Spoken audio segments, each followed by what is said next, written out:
So Kotal Khan is a character that a lot of people are excited to see the potential for in Customs, and I can't blame them.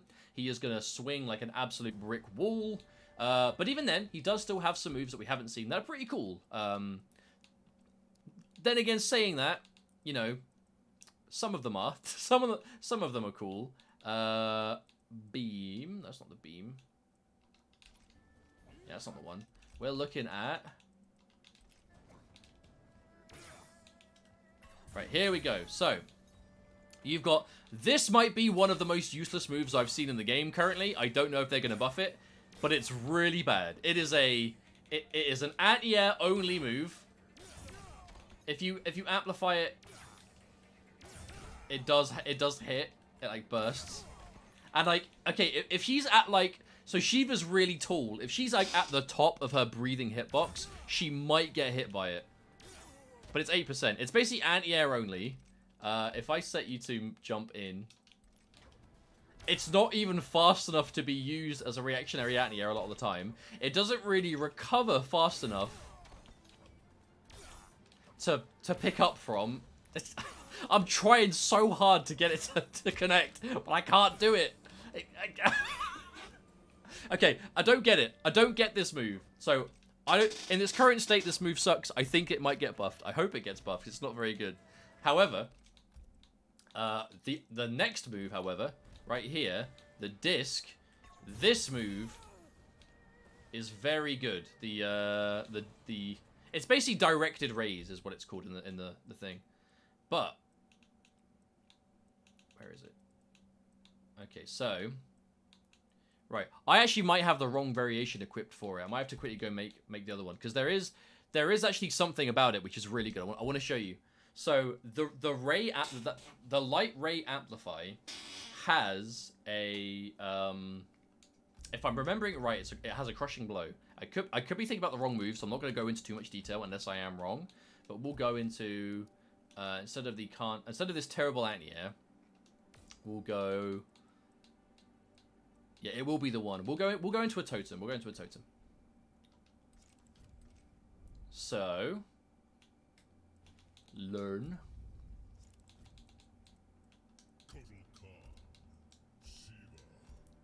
Right.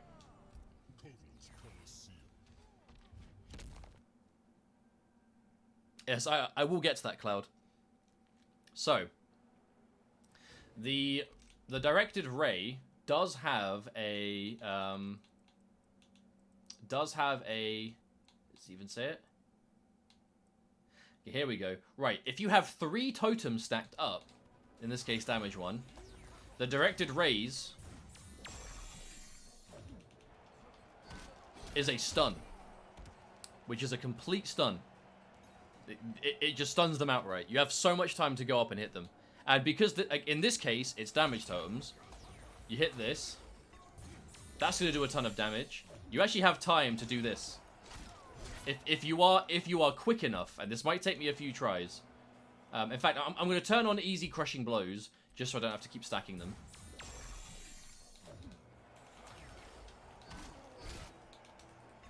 If you are fast enough, and you have one of the faster totem summons, which in this case is damage. Right, this does work, it is tight, but it does work. There you go. So you're looking at stun with totems. You can put up a fast totem and then still get in range to combo and follow from it. Yeah, I learned that from Aquaman. Aquaman showed me that a while ago. It's so good. It really is good. But that's basically going to be it for Kotal. And again, because this is a totem, like, whenever you use a crushing blow, it gets rid of the totems. So if this is the blood totem, this is like a one-shot heal. If this hits when you've got the blood totems, you are going to heal that health back if it's the blood one, which is really strong, which is really good. So it really works. It really works. And yeah, the meter totem as well. So, you know, it's going to have that one-time utility, but definitely good. How much heal I would show you, but you know, I don't have it all set up. It's something you can easily check for yourself, but it really helps. The damage totem, or any of the totems that are the fast summons, because totems have 2 speeds. They're either fast like this, or they're slow like the obsidian one. If it's a fast totem, this will be way easier. But it's definitely worth looking into. Very good. And that's basically it. So the combination for Kotal though is gonna be a lot of people are looking at like command grab, launcher plus damage totem. Aztec's been playing cat, grab, and damage totem. You know, apparently that's really good as well. Like Kotal is gonna be one of those characters that again, it's gonna have tremendous utility. But again, so many moves, he can't possibly have everything.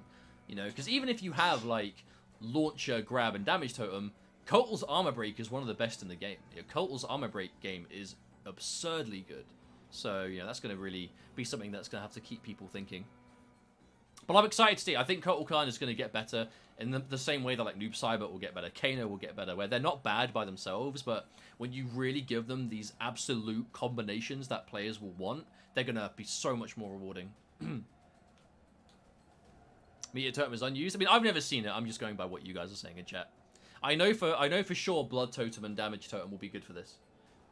Because Blood Totem is slower, but, I mean, you hit someone, you get a totem, basically, right? And you've just got to stack up a couple of them, and then when you've got 3, boom, you go. Sheeva. There's not really much to say about Sheeva, but the move we haven't seen...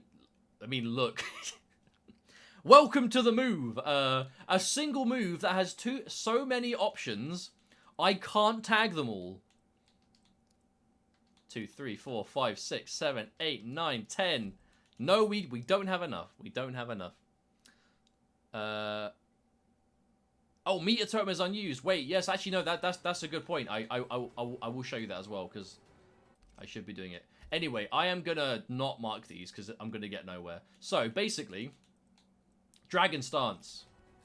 So, you go into a fireball stance, where all of your hands... You basically get, like all of your face buttons become a fireball. So, you can hold down to throw them down as mids. You can press nothing and throw them as straight. You can press up and throw them as airborne. You can cancel out of it by pressing up, up. I had to remind myself. You can cancel out of it. You can... amplify for like a slow, high damage reptile style force ball. You can press down an amp and do something that pushes back pretty much full screen on block and on hit, pretty much the same thing. And you can press up an amp and throw all 4 at the same time as a really high damage fireball. So this is basically the one-stop shop for every fireball you could ever need for Sheeva. There is the potential for it to be like, you know, you can do, you know, fireball on block, and it will push back, and then you do low fireballs. You know, you can kind of delay them, and if they expect you to fire the rest, you cancel out of it. You can do fireball into just the amplify straight up, which I actually think might be unsafe, the full amplify. But so you might want to do like the down amp if they expect it. Which again, minus 27, but if they are at the sweet spot range, that they get kind of dragged back with it. Because if you do it like this range, right, you'll notice he's kind of, if he blocks the whole thing, which I'll make him do, he kind of gets pushed back a little bit with each burst, and if you get hit by one of them, you get sent flying back again. Or if ever you're in doubt, just do that. Which again, you know, minus 9 from that range, based on how far the fireballs go, it will be less or more minus. You know, it's range dependent. The real stuff I've seen people do is just like fireballs on block. Like, I know some characters will have more specific answers to getting in between. Not every character will be able to do it the same way. Some characters will be able to deal with it much easier than others. But it's good. You know, it's one move and it's got a lot of options, but it's very dangerous. You can guarantee stomp with Meat Bun Fireball full screen. Cool. Yeah, well, that kind of application is going to be really cool. But that's what I mean. This is a very bloated move. Like, all of these costing no bar at all as straight shots. Or, you know, mid shots basically as well. Like, that's really good. Being able to cancel out of it. Like, when you've got zoning momentum, this is going to be really scary, I think. But no, it's cool. I will actually go and... I will now equip the meter totem.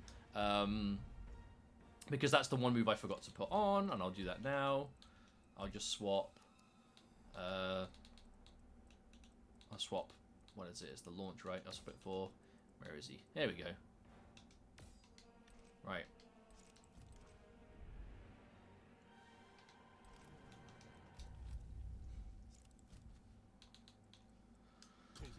unused, and then we'll do Terminator.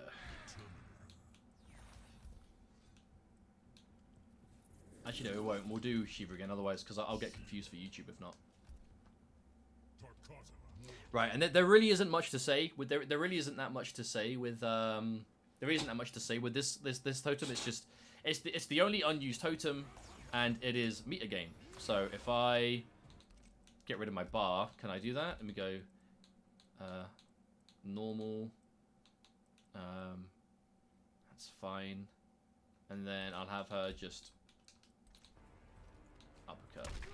All right, so I'll get rid of my defensive bar. I'll do 2 wake-up attacks.